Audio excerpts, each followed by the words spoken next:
أعوذ بالله من الشيطان الرجيم. بسم الله الرحمن الرحيم.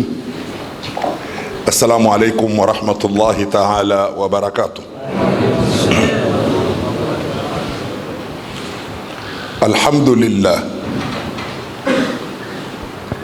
والصلاة والسلام على رسول الله سيدنا محمد ابن عبد الله صلى الله وسلم عليه وعلى آله وصحبه والتابعين لهم بإحسان إلى يوم لقاء الله. Amma baadhi, ndugu zangu, maudhui ambayo nitaizungumza katika hadhara hii, tusomeni dini na tuwasomeshe watoto wetu dini. Kabla sijaingia kwenye maudhui hiyo, nirejee kumshukuru Mwenyezi Mungu aliyetuwafikisha sote kuwepo hapa. Na tumefundishwa mtu hajamshukuru Mungu sawa sawa kama hashukuru watu. Tuwashukuru wenzetu ambao wameandaa hadhara hii na muendesha shughuli ametuonyesha maimamu kadhaa wamesimama, tumewaona. Hadhara imetulia, imepangwa wapi wanaume wakae, wapi wanawake wakae. Hapana shaka ni jambo jema la kufaa kuigwa. Kwa tuwashukuru wenzetu walioandaa hadhara kama hii, na wajibu wetu waombee Mungu. Mwenyezi Mungu akupeni kheri za dunia na akhera. Ili niwe ndani ya muda, tusomeni dini na tuwasomesheni watoto wetu dini. Siku zote unaliangalia hitajio la bidhaa fulani, kisha ndio unachukua ile bidhaa unapeleka. Wafanyabiashara wengi huwa wanamiliki mitaji, alafu wanabuni biashara kupitia hitajio. Jamii yetu hivi sasa inahitaji uchamungu. Uchamungu umepotea sana, na hakuna uchamungu bila ilmu. Ndio maana tukasema tusomeni dini na tuwasomeshe watoto wetu dini.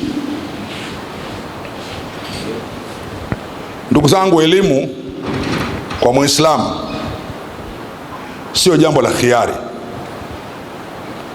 Elimu kwa Muislamu ni jambo la wajibu, na ndio maana akaambiwa na Mtume Muhammad sallallahu alaihi wasallam, hata kama mashaka yake, uzito wake ni kusafiri kwenda China, basi hatakiwa mtafuta ilmu abebe uzito huo aende akatekeleze wajibu huo, wala hajasamehewa kutokana na dhiki na uzito na umbali wa mazingira ya mtu kusafiri kwenda China. Ila utlubul ilma walau bisin, ni kwamba itafuteni elimu hata kama dhiki yake ya umbali wa kuitafuta ni China. Dhiki hiyo bado haijaondoa wajibu wa Muislamu kutafuta elimu.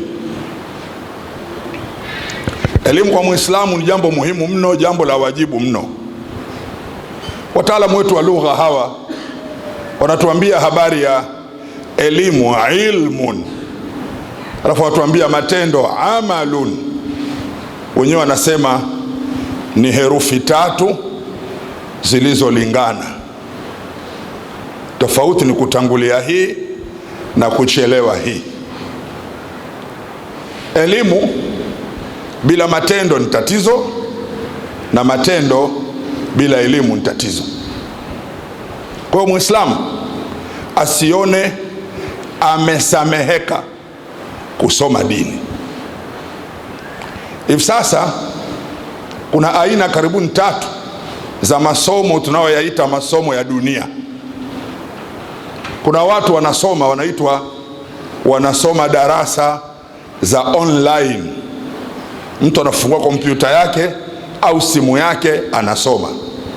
Kwa sisi tukitia umuhimu wa elimu ya dini, kuna uwezekano mtu akawa nyumbani kwake na saa fulani akawa anasoma safina ambayo aliikosa madrasa kutokana na mazingira aliyomkwaza, hakuwahi kusoma safina. Allahumma salli. Kuna kusoma kwa darasa za jioni, baada ya mtu kahangaika mchana kutwa kuhangaikia maisha, jioni anaweza akatenga saa moja mabaina al-maghrib wal isha. Na maimamu mashallah, maimamu wenzangu tupo, tunaweza kutenga mabaina al-maghrib wal isha, kisha tukagawa misikitini darasa takriban 3. Darasa la alifu upande ule kule, darasa la safina ya kwanza pale, darasa la hawa wameendelea kidogo waje huku mbele kwa imamu. Msikiti una uwezo wa kuendesha madrasa japo ya jioni, kutokea magharibi mpaka saa 3, watu wakasoma dini, wakamjua Mola wao, kumjua kwa uhakika. Ndugu zangu, bahati nzuri au mbaya, tulidhani zamani kwamba kusoma ilmu ya dini maana yake ndio ilmu akhira. Kumbe baada ya utafiti, ilmu ya dini inabeba yote mawili, inabeba dunia na inabeba akhira. Na ndio maana walimu wetu wanajua kwamba katika kitabu chetu tunachokisoma katika dini tutafundishwa namna ya kutawadha, namna ya kuoga, namna ya kuswali, namna ya kufunga, kuhiji na kutoa zaka. Lakini baadaye kuna kitabu cha matendeano, tutafundishwa kuuza, kukodisha, kuwazima, kuweka rehani, kukopesha, kupeana ajira, mpaka tenda tunazo huku. Tofauti yake ni majina tu, kwamba hii ni ijaratu dhimma, hii ni ijaratul ain. Tofauti ni majina tu. Na leo dunia na nchi yetu pia na wilaya zetu na mikoa yetu na majumba yetu, kwa kukosa ilmu ya dini, ndio maana miamala imeharibika. Miamala haikuharibika kwamba watu hawajui kuuza, miamala imeharibika kwamba watu hawatendi haki kwenye kuuza. Kwa wangesoma elimu ya dini, mtu angeuza vizuri, angepata riziki ya halali. Mtu angesoma elimu ya dini, angekodisha vizuri, kwamba huyu anakodisha. Anakodisha nini? Kuna kukodisha kitu, walimu watuambia hawa ni kukodisha kitu. Kuna kukodisha kampuni, wasema ni kukodisha dhima. Huyu ambaye amekodisha kitu, huyu kile kitu kikiharibika, mkataba unaharibika. Kwa sababu gari ni kama mtu anaweza akafa akaumwa, lakini aliyekodisha kampuni imetafuta magari, imetafuta wasaidizi, lazima mwenye kampuni atekeleze alilokubaliana na aliyemkodisha, hata kama gari yake imeharibika.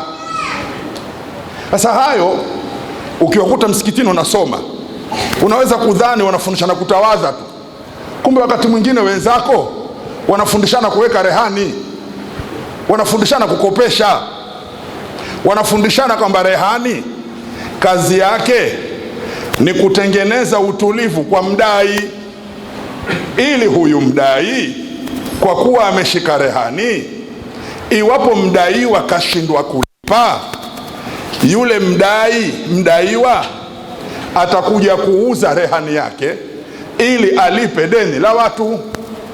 Kwa rehani kazi yake ni kutengeneza utulivu kwa huyu mdai, ili awe na uhakika kwamba nitalipwa. Hiyo ndio kazi ya rehani. Rehani leo imeharibika. Ukimwekea mtu rehani, mnaandikishiana, na ikifika muda hujalipa, kile kitu kinageuka kuwa cha yule aliyewekewa rehani, anakipata kwa bei rahisi, karibu ya bure. Hiyo ni dhulma, haikubaliki kidini. Lakini jamii haikusoma dini, jamii haijui uharamu wa hiyo rehani. Kwa hiyo anapata mtu gari za rehani, anapata mtu nyumba za rehani, na hiyo ni dhulma.